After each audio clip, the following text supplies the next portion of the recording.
Hi, welcome to this episode of History Hunters. I'm here at a beautiful cemetery in Central California called Turlock Memorial Park. I come here often because I've got two sets of great-grandparents here. I have two grandfathers buried here, and I've got a grandmother who's buried here, so I pay visits to them. I also brought you here to talk about the outlaw Bill Dalton, who was shot and killed in Oklahoma, but brought out to California to be buried here. I also came here to tell you a little bit about Wesley Berry, one of the first child stars who was in silent pictures, but I recently found out that there's a famous comic book artist that's buried right over here, and I'm going to tell you all about it on this episode of History Hunters.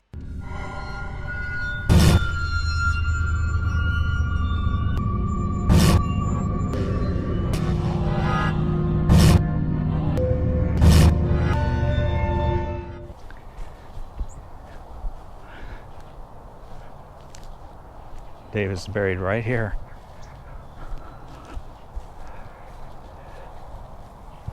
Dave Stevens, who's responsible for this character, the Rocketeer.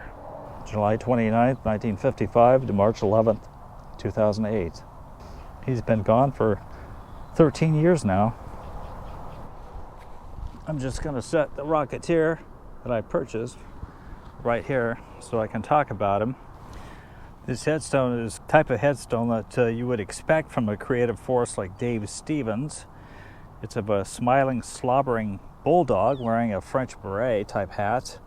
And the ribbon reads, "Art for Arf's sake." Of course, Arf being the sound of a dog bark.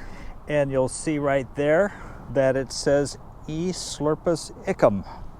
So, E Slurpus Icum. Very cool. Following several years of struggling with the uncommon hairy cell leukemia, which caused a gradual reduction in his artist output, Stevens died on March 11th, 2008, here in Turlock. He was just 52. I researched online and could not find any connection as to why Dave Stevens died here in Turlock of leukemia and why he's buried here, other than possibly the fact that his family lived here and took care of him during his illness. I understand he was ill for a couple of years.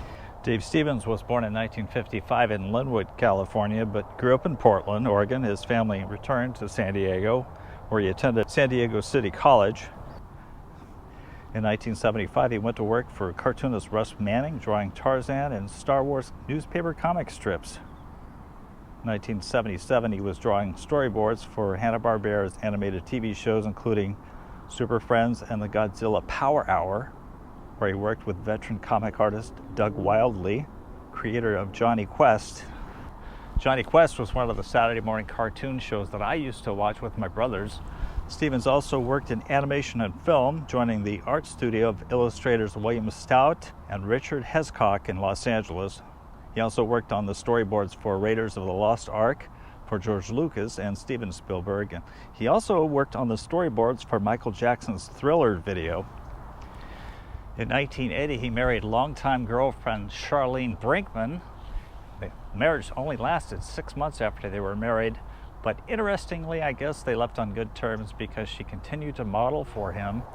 Dave Stevens released his first Rocketeer comic book in 1982. Proved to be very successful. One of the most successful features to emerge from the burgeoning independent comics movement. I would actually go as far as saying that Calif Secord is modeled after Dave Stevens himself. Now, it's no secret that Calif Secord's girlfriend in that series was actually Bettie Page. Bettie Page was an old pinup queen from the 1950s, known for her straight bang cut. Now, he befriended Bettie Page and helped her get recognized once again, and also enabled her to get paid for some of the posters and photographs that became popular as her career resurged. What's not commonly known is that the babe in Rocketeer was actually modeled after the body of Brinke Stevens, his ex-wife. So you had the face of Bettie Page, the body of Brinke Stevens. Stevens also used Bettie Page's image in other illustrations as well, which helped bring about a renewed interest in her past modeling career.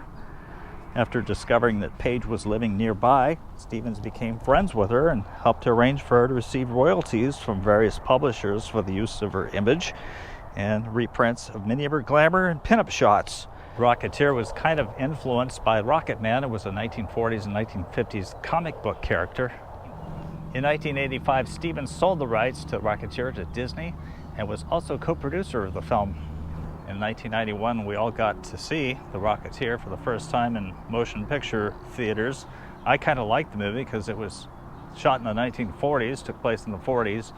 My kids liked it as well, especially that part where he says, "It's all part of the show, folks, it's all part of the show." The Rocketeer goes up, saves the clown who's in trouble on his biplane high over this air show. In the movie, a cocky stunt pilot named Calif, played by Bill Campbell, falls in love with the beautiful actress Jenny Blake, played by Jennifer Connelly. He discovers a jetpack hidden in a biplane, straps on the rocket and a flashy helmet that comes with it, and becomes the high-flying hero, the Rocketeer.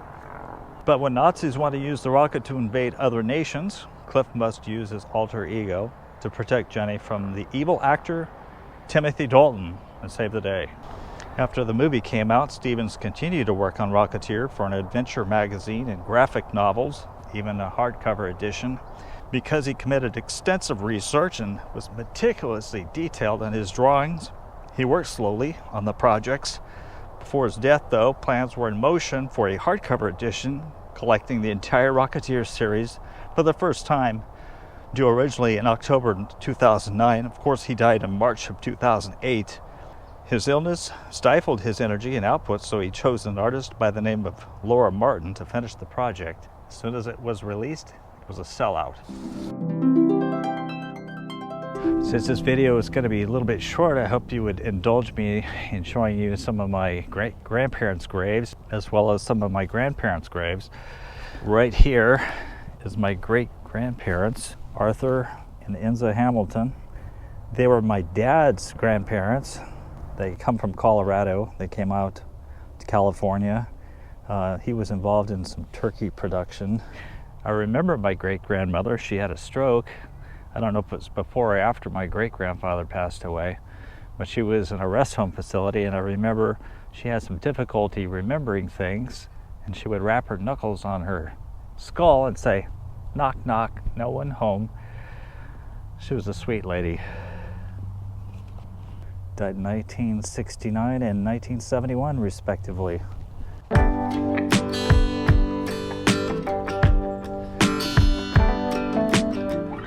So a couple of years ago, I did a feature on Bill Dalton, the famous outlaw who's buried here at the Turlock Memorial Park.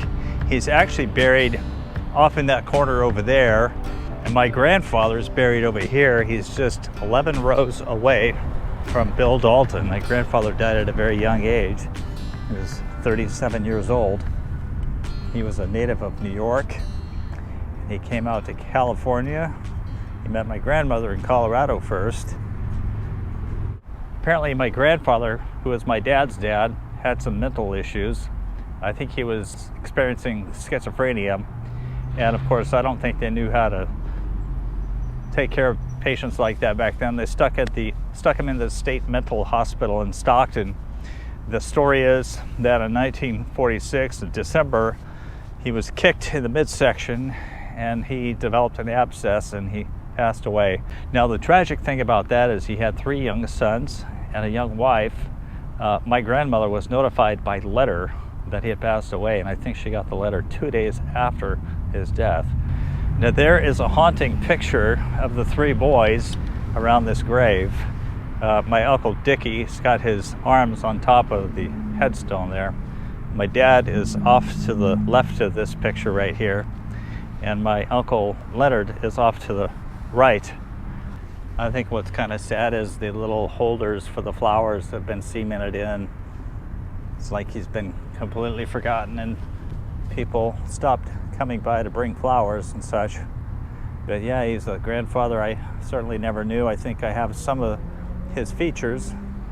Of course, my dad hardly remembers him. Very sad to lose somebody that young. I often marvel at the fact that I've lived a lot longer than my grandfather has. I have to walk across this vast lawn here to get to my mom's parents' grave. They were without a doubt the closest ones to me.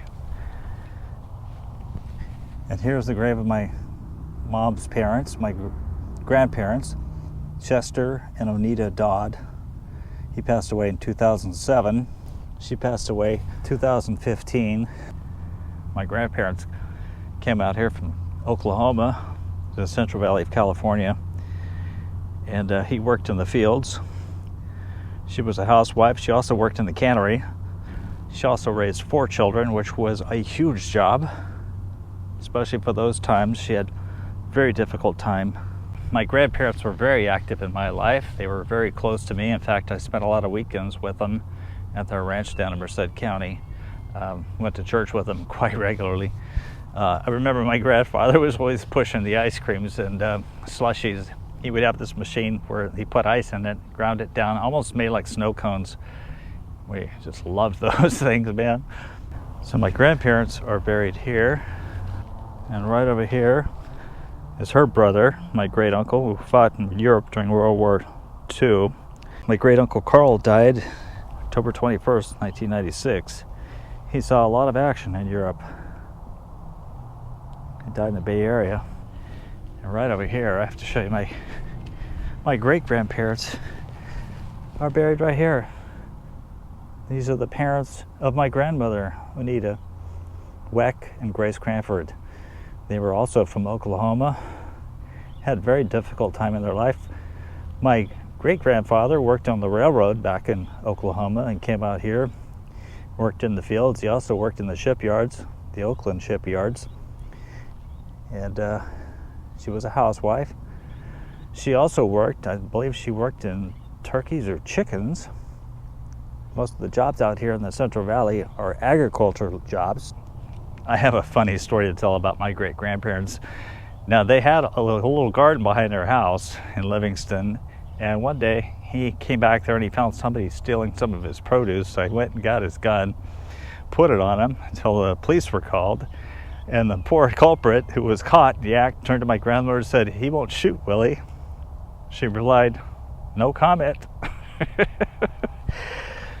So I want to thank you for joining us on this episode of History Hunters. I hope that you enjoyed a little bit off the beaten path of what we normally talk about on this program, but it's history nonetheless, even if it's comic book history and personal history of mine.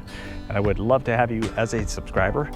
We try to do unique and interesting topics that nobody else does, and I don't think anybody's done this topic before, but I want to thank you. If you could give us a comment, we would appreciate it. A thumbs up.